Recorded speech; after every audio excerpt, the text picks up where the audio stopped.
Bonjour, bonjour et bienvenue. Alors dans cet épisode, pour ceux qui ont tout de suite cliqué sur la partie YouTube, s'aperçoivent que à la fois vous êtes évidemment sur la chaîne Développe ton zeste et vous êtes nombreux à nous suivre maintenant, merci. Donc dans cet épisode qui sera et qui reste en audio et qui aura néanmoins la chance d'être aussi en mode vidéo.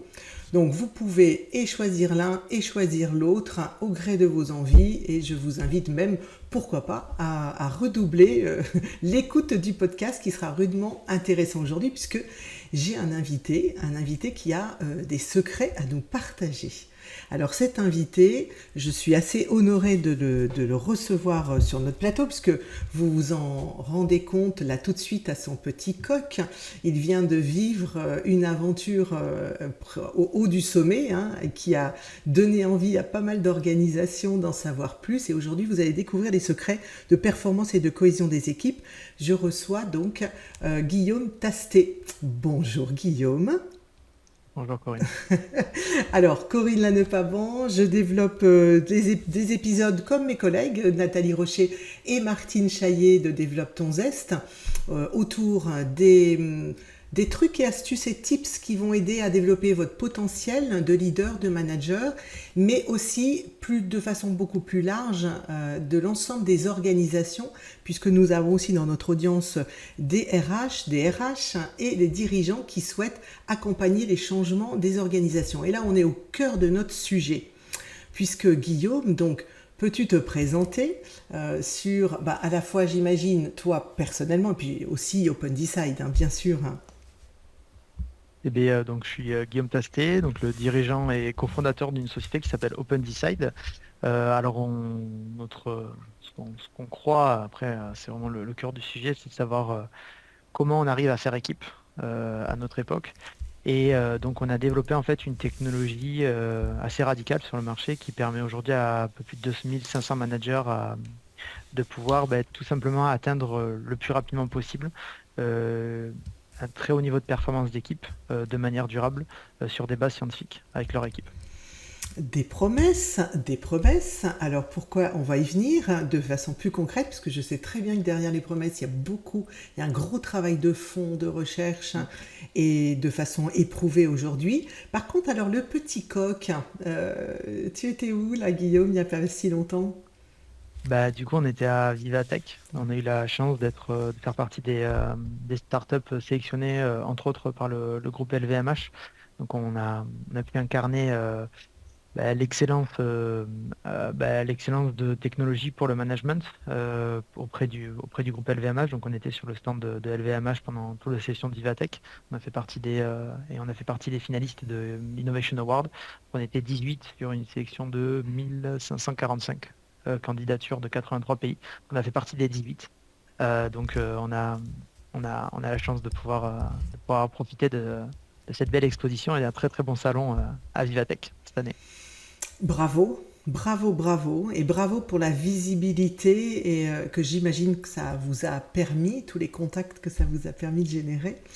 Donc, est-ce que tu peux nous dire un petit peu plus qu'est-ce qui fait que finalement, je ne sais pas, et on a cherché d'ailleurs à garder un petit peu de fraîcheur dans le rendez-vous, de ne pas tout préparer à la lettre, et entre autres, je suis impatiente de découvrir l'origine et la genèse de cette idée de mesurer et d'accompagner les équipes dans la performance et la cohésion.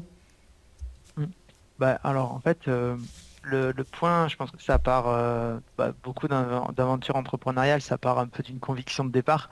Dans mon cas, et avec mon associé Guillaume, l'enjeu, ça a été de se dire que le principal enjeu qu'on va avoir au 21e siècle, c'est un siècle où on va avoir des transformations organisationnelles à gérer, et en particulièrement, en fait, ça se résout à une question toute simple, qui est de dire comment on arrive à faire équipe à notre époque. Et on voit bien d'ailleurs qu'avec tout ce qui est en train de se passer partout sur la planète, c'est le principal enjeu, c'est-à-dire comment on arrive à faire équipe, parce qu'on a des défis qui nécessitent le fait de faire de plus en plus équipe. Donc, on va devoir travailler et faire la différence, par exemple, avec des États qui travaillent entre eux, des organisations qui travaillent entre eux, des équipes qui travaillent entre elles, et aussi au sein d'une équipe, comment on arrive à faire équipe. Et donc, je pense que le principal enjeu qu'on a aujourd'hui, c'est ça, c'est-à-dire de pouvoir le plus rapidement possible, construire des équipes qui soient à la fois performantes et durables. Et donc, c'est sur ça qu'on a consacré toute notre énergie en se disant qu'il fallait qu'on arrive à créer une technologie de rupture pour permettre de faire ça le plus vite possible et à l'échelle. Oui, Donc, c'est comme ça qu'on arrivait à travailler sur OpenSay. merci. Alors, c'est vrai que pour ceux qui nous écoutent et ou qui nous regardent mais qui ne connaissent pas ce dont il s'agit, et pourquoi tu es mon invité aujourd'hui, c'est parce que au-delà d'être invité, nous sommes partenaires donc dans l'utilisation de cette approche que, par générosité aussi, faut le dire, hein, en écosystème, parce que vous pouviez garder ça pour vous dans votre cabinet, vous travaillez avec des partenaires labellisés dont on fait partie, puisque c'est une approche informatique qui est pour lesquels les dirigeants et entreprises managers, en tout cas on expliquera hein, que ça peut être à la maille d'équipe ou ça peut être à la maille de l'ensemble des équipes d'une organisation, France, Europe, Monde, voilà, il n'y a pas de limite puisque vous l'avez déjà éprouvé à ce niveau-là, vont répondre à un questionnaire qui va permettre, et là, 3 petits points, je te redonne la parole. Ouais, alors l'expérience est assez simple. Mm, Ça permet de faire ce qu'on appelle nous des cycles d'amélioration avec son équipe. Une mm, équipe, en fait, l'enjeu, c'est de savoir comment maintenir son équipe, entre guillemets, synchronisée, comme on dit, en gros, on partage toujours la même perception des réalités et un alignement sur les processus de travail. Parce qu'une équipe, ça se désaligne très très vite. Quand on est manager, on se rend très vite compte qu'en fait, une équipe peut très vite se désaligner, qui pose des problèmes derrière après pour travailler ensemble. Et donc l'enjeu de la plateforme, c'est que globalement, tous les 6 mois, on est en capacité de pouvoir lancer un questionnaire qui est validé scientifiquement et qui compile tous les travaux de recherche scientifique depuis les années 80, enfin depuis les années 1930. Donc vraiment, les questionnaires, il est validé. Personne ne peut le modifier. C'est le même questionnaire pour tout le monde. Et il va poser des questions sur le fonctionnement de l'équipe, pas sur les personnalités des membres d'équipe ou qu'est-ce que vous pensez d'un tel ou d'un tel en équipe. C'est vraiment focus sur le fonctionnement. À partir de là, on a en capacité d'aider le collectif à avoir une vision de lui-même et d'aider chaque membre d'équipe à pouvoir prendre du recul sur le fonctionnement actuel. En gros, comment on fonctionne aujourd'hui, c'est quoi nos processus de travail et comment on les perçoit et comment on aimerait les voir évoluer demain. Et aussi, est-ce que la manière de travailler ensemble, ça génère des bons fruits? Et surtout, est-ce que ça permet de pouvoir cocher un ensemble de déterminants qui ont été identifiés par la recherche scientifique comme des éléments clés si on construit pas ça, si on met pas ça en place, du coup, l'équipe elle va pas durer longtemps ou elle n'arrivera pas à être aussi performante qu'on l'aurait aimé. Et donc, ça permet de pouvoir savoir si on a assemblé la maison dans le bon ordre ou au contraire, on a loupé certaines étapes et que c'est pour la raison pourquoi le toit il tient pas aussi bien qu'il devrait tenir. Voilà. Donc, la plateforme permet de faire ça, directement de générer des supports de présentation et de guider l'équipe dans la mise en place d'actions pour pouvoir travailler son fonctionnement le plus vite possible, et effectivement de manière accompagnée. Donc ça, c'est la possibilité. On est une boîte technologique, on n'est pas une boîte de consulting, on n'est pas une boîte de conseil non plus. On focalise que sur la technologie, effectivement, et donc c'est génial d'avoir des partenaires comme toi, Corinne, du coup, pour pouvoir accompagner les collectifs et du coup d'accélérer encore plus rapidement le développement des équipes. Et c'est tout ce qu'on souhaite du coup à nos utilisateurs. Oui, et un élément aussi, on va dire, complémentaire à tout ce que tu présentes, qui est déjà riche. Alors moi j'ai un leitmotiv, tu parlais de la conviction, hein. Depuis 28 ans que j'accompagne des équipes et des organisations et des transformations, il y a effectivement des effets de balancier, des effets qu'on peut nommer des effets de mode. Aujourd'hui par contre il y a une accélération, c'est indéniable dans les transformations, c'est vraiment la notion du temps et de pérennité des organisations mises en place, elle n'a pas de comparaison avec il y a 7 ans ou 10 ans en arrière. Donc l'accélération, l'incertitude dans lesquelles elles sont en termes de projection, de futur. Donc ça, c'est 2 éléments qui mettent beaucoup d'inconfort dans la vie des équipes. Et la conviction derrière, qui est la mienne, depuis le début, c'est comment on accompagne des équipes et des dirigeants et des ETI ou organisations à être le plus autonome possible dans ces transformations. J'ai pas la peur de la pénurie, de l'activité. On doit accompagner les clients avec la valeur dont ils ont besoin à un instant T et pas se rendre indispensable à toutes les étapes. Et vous avez eu la bonne idée de proposer en plus des packages sur lesquels le client peut être autonome pendant 1 an pour avoir ces mesures d'amélioration continue. Et même plus d'ailleurs, tous les documents qui vont avec. C'est ça, hein? Ouais, et même Mm. ouais, l'accès à plein de pratiques d'autres équipes Oui. aussi. L'idée, en fait, je pense que c'est un peu repositionner la logique de comment Mm. j'arrive à avoir une équipe qui fonctionne Mm. bien, c'est-à-dire dire le coaching et le conseil, c'est Mm. génial pour donner des coups de boost, mais ça peut pas effectivement s'installer dans la durée parce que financièrement, c'est pas Mm. possible, même Mm. si ce serait génial, mais en fait, dans la réalité, c'est pas possible d'en avoir. Et je trouve que c'est hyper bien. Moi, je le vois utilisé comme ça, comme par nos clients, et même comme ça que nous, Mm. on l'utilise aussi côté OpenSide. C'est que quand, en tant que manager, j'ai un besoin bien identifié, bien clair, là, je peux mandater un coach ou un conseil pour travailler Mm. par Mm. exemple, la définition des objectifs et des rôles dans mon équipe, pour la gestion des réunions, Mm. pour la gestion des tensions, comment on règle les Mm. tensions dans l'équipe, comment on gère les valeurs et les comportements dans l'équipe, Mm. la raison d'être de l'équipe. Alors, Pourquoi est-ce qu'il faut et porter même à ce un genre de endroit, choses? parce que ça m'est arrivé la semaine dernière avec Open Decide, hein, et ça c'est, il y a quelque chose d'incroyable dans la prise de conscience, hein, des comités de direction, Mhm. bien parce qu'on va en parler quand même, il est préférable que le comité de direction démarre cette intervention. Il Oui. donne le là, il comprend le dispositif, avec courage, il affronte aussi, lui, les améliorations importantes à mener.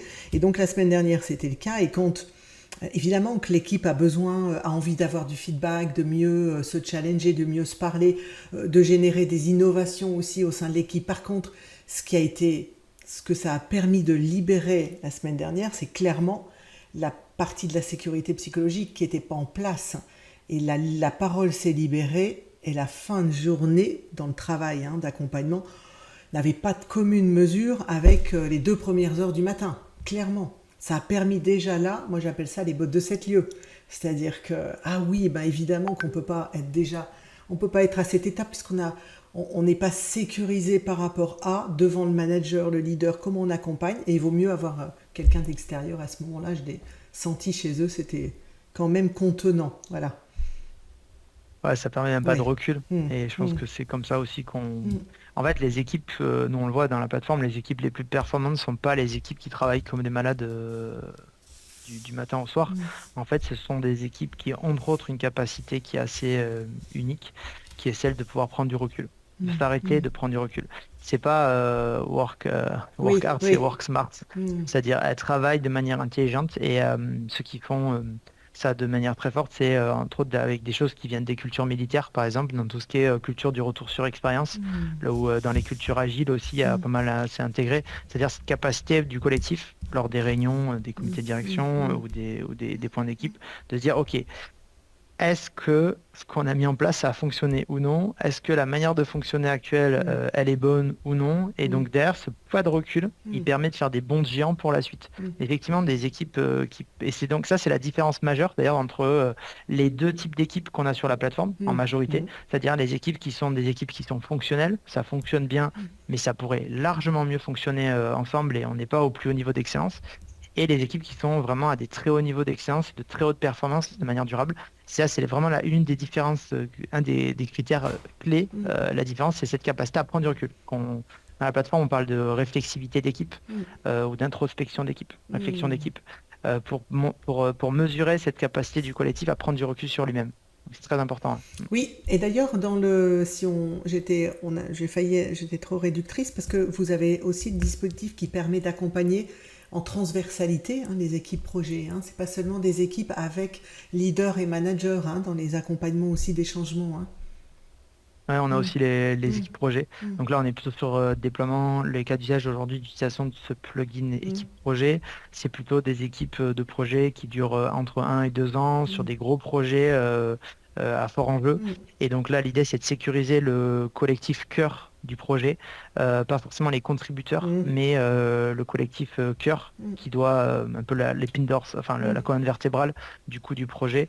Et ça, c'est hyper important. Parce que si cette équipe cœur commence à ne plus être aussi performante qu'elle le devrait. Du coup, mm. le projet va prendre du retard, va rencontrer des difficultés dans la capacité à délivrer dans les temps. Et donc, ça, c'est hyper important de sécuriser cette étape-là. Alors, pour ma part, qui suis davantage dans les soft skills, hein, je vois bien et j'aime justement cette complémentarité avec vous. C'est vrai qu'un des chiffres qui m'avait marqué, hein, 46% des travailleurs considèrent que le travail d'équipe est extrêmement difficile. Hein. C'est une étude Baudet Software qui date de 2020. Alors 2020, on peut se dire que peut-être effectivement la période était quand même sacrément critique, mais ça reste quand même un point qui est un point de frottement, des points, moi je leur dis des fois, voilà, vous courez le 100 mètres ou même plus que le 100 mètres, on va être sur les JO, avec des graviers et des cailloux dans la chaussure. Au bout d'un moment, c'est les irritants et des éléments qui sont lourds à traiter et déposer. Et c'est vrai que là où vous avez en plus une valeur distinctive, c'est comme tu l'as fait sous-entendre, mais quand on ne connaît pas le dispositif, on pourrait passer à côté.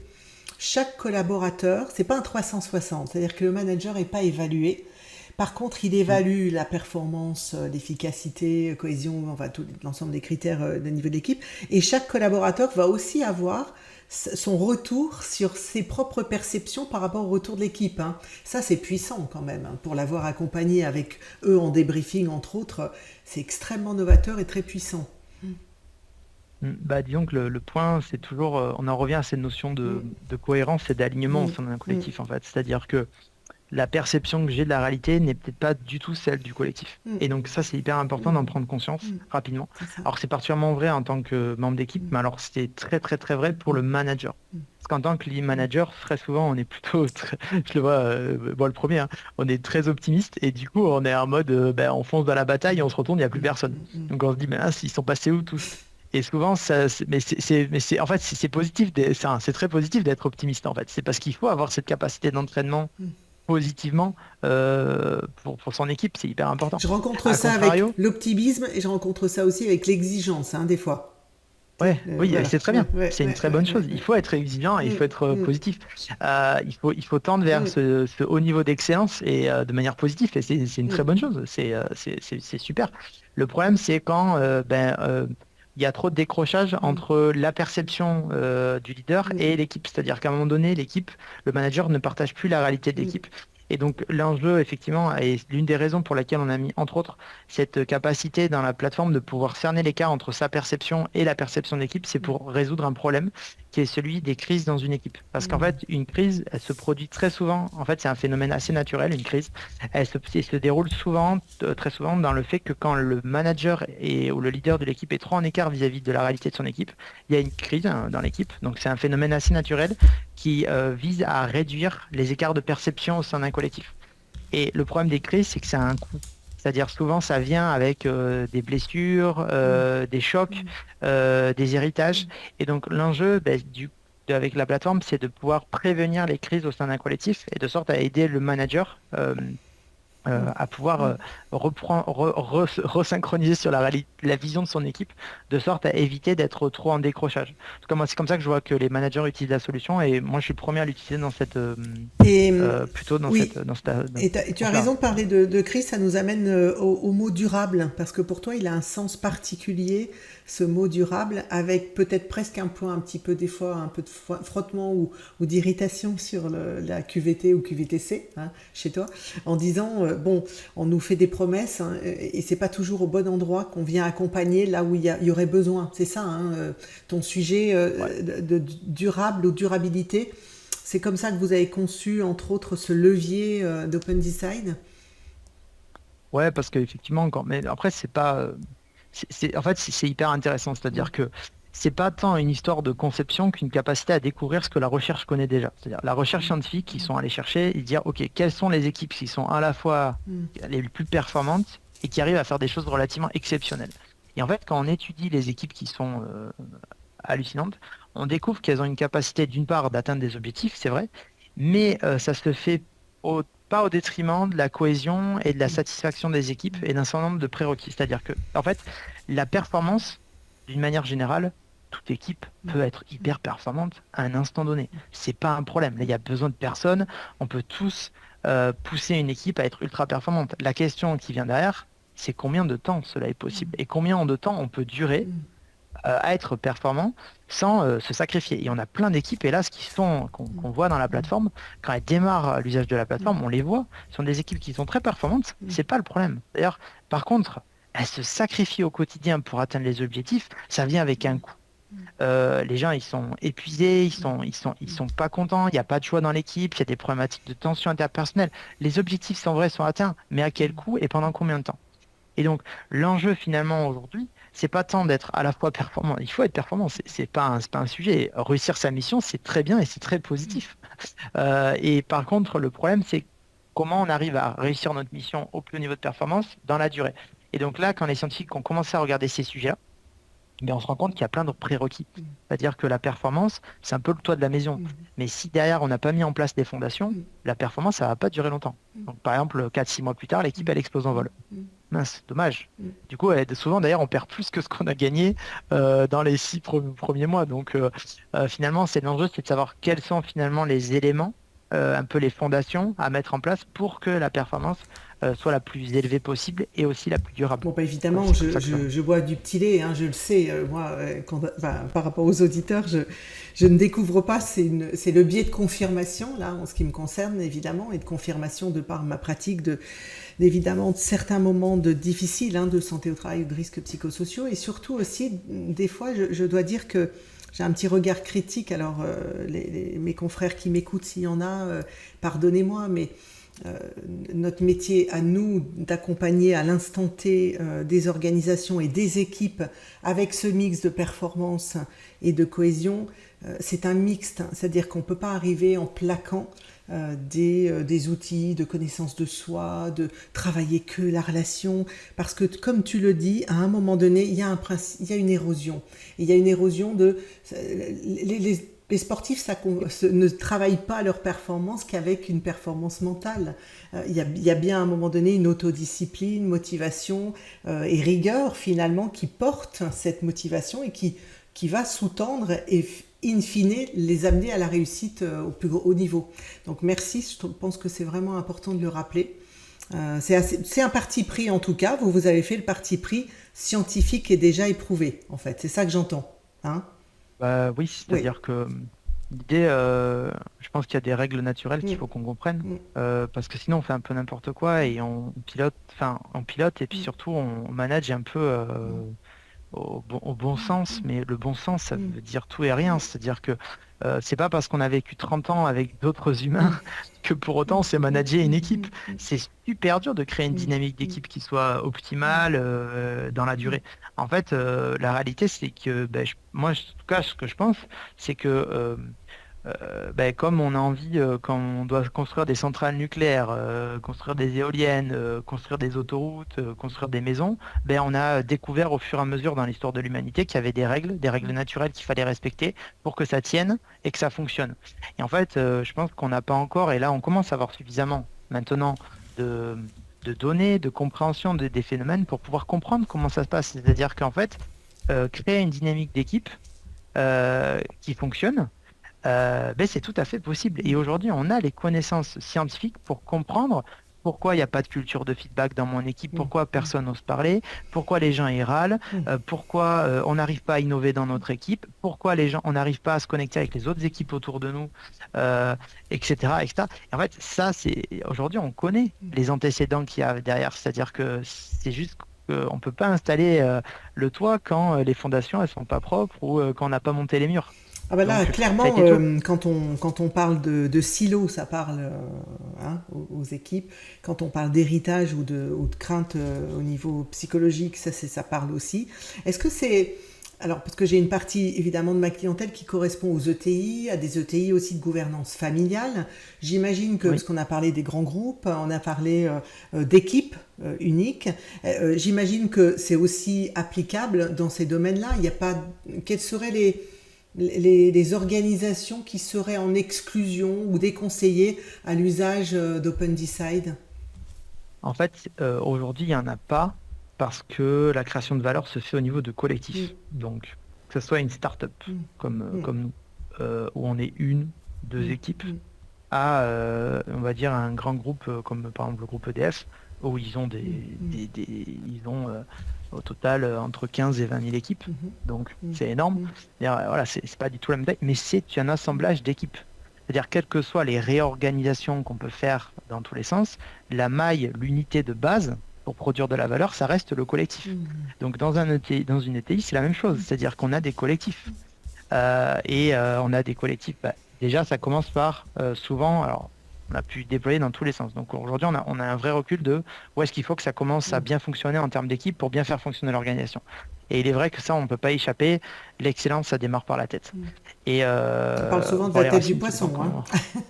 Ben ouais, la tête du poisson. Mais c'est vrai, mais c'est-à-dire qu'en fait, en gros, on peut pas. Nous, on a vu des phénomènes hyper intéressants de comités de direction qui ne pouvaient pas, qui n'arrivaient pas à fonctionner ensemble. Donc, entre autres, il y avait des problématiques de silo, par exemple, de manque de collaboration. Ça, c'est un truc qui revient assez régulièrement dans les équipes de direction. On pourra en parler pourquoi il y a des équipes de direction, ces problématiques-là, de manque de transversalité, de capacité de collaboration et tout ça. Ça arrive sans qu'on s'en rende trop compte, d'ailleurs, au niveau d'une équipe de direction, ce genre de problème. Et en fait, là, si ça, c'est pas bien fait, bah, du coup, en dessous, bah, on a eu des phénomènes hyper intéressants. On voyait sur plusieurs cas comme ça, où on voit que quand une équipe de direction dysfonctionne, eh bien, ça crée des silos qui s'amplifient en descendant à les niveaux hiérarchiques. Alors, plus l'organisation est grande, plus c'est vrai, c'est-à-dire qu'à un moment donné, on a littéralement des guerres entre les départements qui ne se comprennent pas, qui s'espionnent, etc. Et qui du coup ont des rapports conflictuels entre eux, qui engendrent énormément de pertes de temps et d'énergie pour les équipes, parce que en haut, c'est pas clair, c'est pas clarifié de là où on va aller ensemble. Les gens ne travaillent pas ensemble au niveau de l'équipe de direction. Et donc le résultat, c'est qu'à la fin, on essaye même de résoudre des problèmes entre les équipes en disant mais pourquoi on ne travaille pas bien ensemble? Et en fait, ça ne sert à rien de bosser à ce niveau-là. C'est-à-dire qu'à un moment donné, il faut revenir à la racine. C'est-à-dire qu'il faut revenir à l'équipe de direction de pourquoi l'équipe de direction n'arrive pas à travailler. Et du moment où on a résolu les problèmes de niveau d'une équipe de direction, en dessous, ça s'aligne et c'est hyper... le travail et la collaboration se fait. Donc, il faut vraiment revenir un peu à la racine, aux causes de pourquoi il y a des dysfonctionnements, au contraire des super fonctionnements, parce que ça aussi pour amplifier le phénomène, ce qui est la majorité des cas d'usage de la plateforme. D'ailleurs, nous, le 7% uniquement des cas d'usage de la plateforme, c'est des équipes qui sont dans des dynamiques dysfonctionnelles, qui veulent aller vers du fonctionnel. La majorité des cas clients, c'est plutôt des cas d'utilisation d'OpenStack, c'est de passer de dynamiques fonctionnelles vers des dynamiques optimales. C'est-à-dire, en gros, passer d'une équipe qui fonctionne à une équipe qui est hyper performante, qui est hyper excellente, et ça dans la durée. Donc, c'est la capacité de maintenir ça. Et donc, ouais, ça, c'est la majorité des équipes. Ouais. Et en plus, en conscience. C'est-à-dire, vraiment, ça, c'est Oui. en conscience et en connaissance. Je te remercie. Il est déjà 27 minutes de podcast, donc nous sommes en dehors du format un peu habituel. C'est passionnant. Je me disais même d'ailleurs en t'écoutant à la fin que ce serait intéressant qu'il y ait un deuxième podcast avec une expérience client. Voilà, je réfléchirai, je regarderai si un de mes clients, par exemple, accepterait de témoigner, d'illustrer, pour mettre du concret, parce que je pense que du concret, on en a eu, mais quand quelquefois certains témoignent, ça aide à se projeter pour des membres d'équipe ou de dirigeants de comité de direction qui se disent « Ah mais oui, c'est exactement ce qu'on vit. » Voilà, on était en train de vivre ça avec tes exemples, et quand il y a quelqu'un qui l'a traversé, c'est encore une expression différente. Alors, il n'y a pas de fin, on a bien compris que c'était une étape. Néanmoins, pour clore, qu'est-ce qui te semblerait intéressant comme recommandation, peut-être je sais que tu restes très humble, hein, mais recommandations de par ton point de vue. Hein.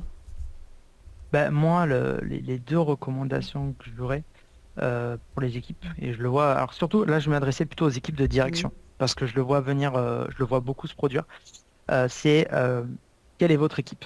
Se poser la question au membre de son équipe de codir, c'est quelle est ton équipe? C'est hyper important, pourquoi? Parce que très souvent, les équipes de direction, les membres d'équipe de direction, quand on leur pose c'est qui ton équipe? Ils répondent que c'est l'équipe dont ils ont la charge. C'est vrai. Et ça, c'est une grosse bêtise. Je confirme. Parce qu'en fait, le résultat, c'est qu'à la fin, chaque membre du comité de direction se focalise sur ses équipes en propre et on crée des silos. Ça crée, en fait, sans s'en rendre compte, ça crée une absence totale de capacité de travail et de pensée de la collective comité de direction auquel eux sont membres. Donc, l'équipe à laquelle on appartient, c'est avant tout, du coup, l'équipe dont on est membre. Voilà. Alors, moi, je suis CEO, du coup, c'est un peu différent parce que du coup, à qui j'appartiens, finalement, j'ai pas d'équipe au-dessus de moi. Ben, moi, j'ai résolu le problème assez simplement, c'est de dire, ben, mon équipe, c'est la France, par exemple, ou l'Europe. Et donc, ça change complètement ma dynamique de voir qu'en fait, je vois tous les autres CEO ou tous les autres directeurs du pays comme en fait des gens qui appartiennent à mon équipe. Et donc, ça change complètement ma manière de travailler avec les gens autour de moi. Donc c'est pareil pour le niveau codir. Ça, c'est le premier concept. C'est hyper important de se rappeler cette notion au niveau des équipes de direction. Donc ça, c'est un premier point. Et après, le deuxième point, bah, j'ai envie de dire, c'est de ne pas hésiter à utiliser les séminaires d'équipe justement sur des temps pour travailler en équipe. Donc ça va être hyper important parce que les séminaires d'équipe, souvent, ce que nous, on peut voir, c'est comment les gens utilisent ces séminaires d'équipe. Donc c'est des temps assez naturels que beaucoup d'équipes font, hein. On a à peu près deux temps. On resynchronise nos équipes, séminaire d'été et séminaire d'hiver, hein, globalement tous les 6 mois à sortie des saisons. Et ce que je peux voir, c'est que souvent les équipes, elles font un travail sur leur stratégie. Donc ça, c'est classique, on réaligne tout le monde sur la stratégie. Et après, il y a une deuxième partie qui est plutôt orientée sur travailler le fonctionnement de l'équipe, se réaligner sur sa manière de fonctionner. Donc là, bah, du coup, bah, j'invite tous les collectifs à faire ce travail-là, de se resynchroniser pour repartir sur des bases saines sur le fonctionnement de l'équipe. Du coup. Euh, alors idéalement bah, avec des coachs, des consultants, avec OpenDecide si les gens ont envie, avec les deux s'ils ont envie aussi. En tout cas voilà, en tout cas faire ce travail de OK, on a passé un moment ensemble, comment on se remet d'aplomb sur le fonctionnement pour pouvoir exceller dans la saison à venir. Ça c'est hyper important. Bravo. Écoute, je n'ai rien à rajouter. Je trouve ça superbe comme conclusion. Vraiment, constituer des équipes solides et efficaces au sein de votre organisation. Si l'aventure vous tente, vous savez où nous trouver. Donc, merci Guillaume Pasté. À très bientôt. Merci à tous. Merci.